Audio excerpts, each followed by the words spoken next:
Assim como o século XX, a entrega de prêmios Nobel para a Química também iniciou em 1901.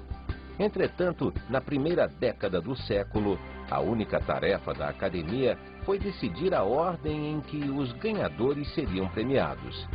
Para o primeiro prêmio, 11 das 20 indicações apontaram Van Hoff como o Prêmio Nobel de Química de 1901. Embora ele, neste momento, já tivesse publicado uma tese dizendo que o carbono apresentava 4 ligações sob uma forma tetraédrica, base da química orgânica moderna, o prêmio foi para o seu trabalho com cinética química, equilíbrio e pressão osmótica em soluções, publicados em 1884 e 1886. Segundo Van Hoff, a pressão osmótica de soluções da maioria das substâncias era igual à pressão gasosa que estas substâncias exerceriam se estivessem na ausência do solvente. Uma exceção, entretanto, ocorria quando o solvente era a água e o soluto era um ácido, uma base ou um sal. Arrhenius mostrou que isto poderia ser explicado assumindo que estas substâncias em água dissociam-se em íons. Arrhenius apresentou esta ideia em sua tese de doutorado em 1884. A sua proposta não foi bem aceita pela comunidade científica. Mesmo assim, Ostwald viajou até Uppsala para trabalhar com Arrhenius. Em 1903, Arrhenius foi laureado com o Prêmio Nobel em Química. Em 1909, foi a vez de Ostwald, por seus trabalhos com cinética e catálise de reações. Bem, vocês viram que trinca que está abrindo essa aula? Van Hoff, Arrhenius, Ostwald. Puxa vida, estão aí os 3 pais, se é que alguma coisa no universo possa ter 3 pais, os 3 pais da fisicoquímica. O trabalho de todos esses homens desembocou no entendimento do equilíbrio iônico. E equilíbrio iônico é o nosso tema de agora. Estamos abrindo. Esta é a primeira aula em que vamos analisar isto. Equilíbrio iônico 1. Vamos conceituar, então, equilíbrio iônico, que é um conceito extraordinariamente simples, desde que você ainda relembre o que é equilíbrio dinâmico. Vamos lá? Equilíbrio iônico é o equilíbrio dinâmico do qual participam espécies iônicas, nada mais do que isso. Como nós vamos estudar o equilíbrio dos ácidos, vamos começar exatamente falando disso, da força dos ácidos. Tudo parte do conceito de alfa. Aonde o que é alfa? Grau de ionização. Vamos definir?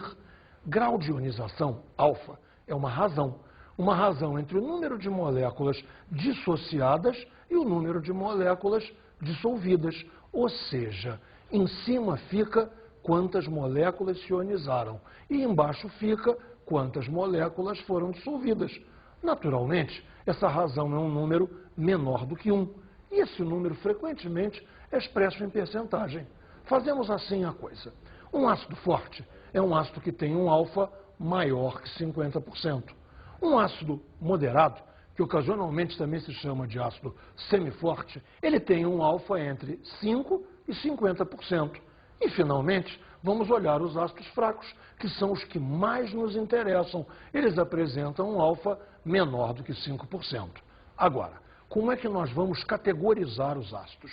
Muito simples. Vamos dividir em hidrácidos e oxiácidos. Você lembra, eu tenho certeza, hidrácidos não têm oxigênio, ao passo que oxiácidos, bem, o nome está indicando, oxiácidos têm oxigênio. Como vamos trabalhar em cada caso? Para os hidrácidos, serão fortes os mais conhecidos deles, ou seja, o HCl, o HBr e o HI. Será moderado o HF, o ácido fluorídrico, e serão fracos todos os demais. Para os oxiácidos, bem, para os oxiácidos é um pouco diferente. Vamos criar um número N, que será a subtração número de oxigênios menos número de hidrogênios ionizáveis. E este N pode assumir valores 0, 1, 2 ou 3. Começamos pelo 3. Ácidos muito fortes apresentam N igual a 3, como, por exemplo, o ácido perclórico. Repare, 4 oxigênios, menos 1 hidrogênio ionizável, 3. Eu tenho que te lembrar uma coisa sempre. Ácido perclórico é simplesmente o ácido mais forte da química. Vamos agora ver os ácidos fortes, que apresentam N igual a 2. O exemplo mais comum de ácido forte é o ácido sulfúrico, H2SO4. Repare, 4 oxigênios, 2 hidrogênios ionizáveis, 4 menos 2, 2. Claro? Ácidos fortes. Vamos aos moderados. Moderados apresentam N igual a 1. O ácido fosfórico é um exemplo importante. 4 menos 3, 1. E, finalmente, ácidos fracos têm N igual a 0. HClO, ácido hipocloroso, é um excelente exemplo. Um oxigênio, um único hidrogênio, a diferença é 0. Vamos ver então agora o equilíbrio de ácidos fracos. Veja como é que nós vamos trabalhar. Simbolizaremos por HA a um monoácido, ou seja, só tem um H ionizável, e ele é um monoácido fraco, ou seja, vale a restrição que o alfa tem que ser menor que 5%. Veja a equação de ionização. O ácido HA se dissocia em H+ aquoso e A- aquoso, o que nos leva à constante de equilíbrio Ka, que vale concentração de H+ vezes concentração de A-, dividido por concentração de HA. Se nós parássemos aí, teríamos apenas mais uma fórmula, o que positivamente não seria muito útil. Nós precisamos, para chegar a alguma coisa que vale a pena, um quadro de equilíbrio, onde cada coisa que eu vou te falar é fundamental. Por favor, você vai grudar o olho naquela tela e não vai desgrudar por nada nesse mundo. Qualquer coisa que eu disser é importante. Veja no quadro. HA, H+ e A- são as espécies em jogo. HA é a espécie molecular, H+ e A- as espécies iônicas. No início, temos apenas HA, com uma molaridade M. Então, veja, M é a molaridade nominal ou molaridade de início da solução do ácido HA. Repare, de H+ ainda não temos nada, de A- também ainda não temos nada. Bem, vamos à análise estequiométrica. Repare que a reação é 1 para 1 para 1. Logo, a estequiometria é X para X para X. Bem, precisamos arrumar uma maneira de relacionar X com M. Senão, não vamos chegar a fórmula nenhuma. A ideia é muito simples. Repare, X é quanto do ácido ionizou. Alfa, você lembra que é uma percentagem? É quantos por cento ioniza? Então, esse X é rigorosamente igual a M alfa. Ou seja, é a mesma linha que tínhamos antes, apenas com uma roupagem nova. X é M alfa, X é M alfa, X é M alfa. E agora, vamos fazer contas. Tínhamos M, gastamos M alfa. Quanto restou? M menos M alfa. Claro que você já pode ir pensando em colocar M em evidência e ficarmos com M que multiplica 1 menos alfa. É uma ideia boa. No início não tínhamos H+.